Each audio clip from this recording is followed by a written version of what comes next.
মৃত্যু কামনা করেন, তারপরও এই প্রবাসে আইসেন না। হ্যাঁ ভাই, আমি আমার নিজের অভিজ্ঞতা থেকে কথাগুলো বলতেছি। আপনারা কি ভাবছেন ভয় দেখাচ্ছে? না, ভয় নয়। আমি আমার নিজের অভিজ্ঞতা থেকেই কথাগুলো আপনাদের মাঝে তুলে ধরছি। বেশি দিন আগের কথা না, গতকালকে যখন আমি ডিউটিতে যাওয়ার জন্য দুপুর 2টা কি 2:30 হবে যখন বের হয়েছি বাসা থেকে, তখন আমি বুঝতে পেরেছি যে সৌদি আরবের গরমের তাপটা কতটুকু।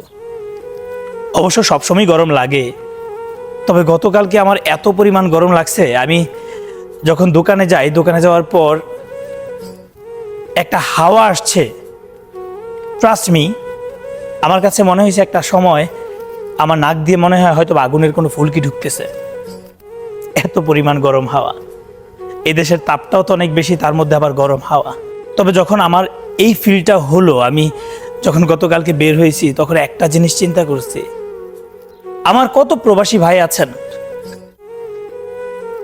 যারা রাস্তাঘাটে কাজ করেন, অনেক কনেকটেশনের কাজ করতেছেন, তাদের না জানি কত কষ্ট সহ্য করতে হয়, না জানি কত কষ্ট হয়।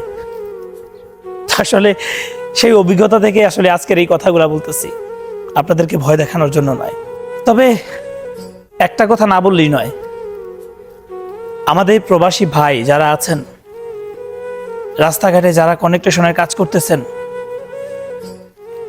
ওনাদের অক্লান্তি পরিশ্রম আর যে ফাটা ছেঁড়া কাপড় চোপড় পরে যে কাজ করেন, পরিশ্রম করছেন, এই কষ্টটা যদি আমাদের ফ্যামিলির মানুষগুলা নিজ চোখে দেখতে পারতো না,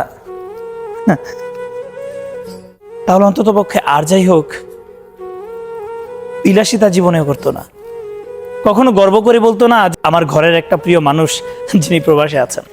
নিজের স্ত্রীও কখনো বলতো না যে আমার দামি দামি শাড়ি লাগবে, আমার জন্য গহনা নিয়ে আইসো। নিজের পিতাও কখনো বলতো না যখন নিজের বাড়িতে যাওয়ার সময় হবে যে বাবা আর 3টা মাস থেকে আয়, আর 1টা বছর থেকে আয়, এই কথাগুলো বলতো না। যাই হোক, অবশেষে একটা কথা বলবো, আল্লাহ যেন সকল প্রবাসী ভাইদেরকে হেফাজত রাখেন, ভালো রাখেন।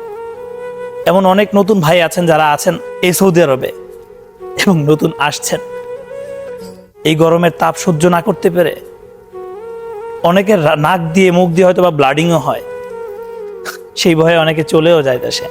তবে যাই হোক, আমি বলতেছি না যে আপনারা আসেন নাই প্রবাসে, তবে যেই কথাগুলো বলেছি একটা কথাও ভুল নয়, নিজের অভিজ্ঞতা থেকে কথাগুলো বললাম।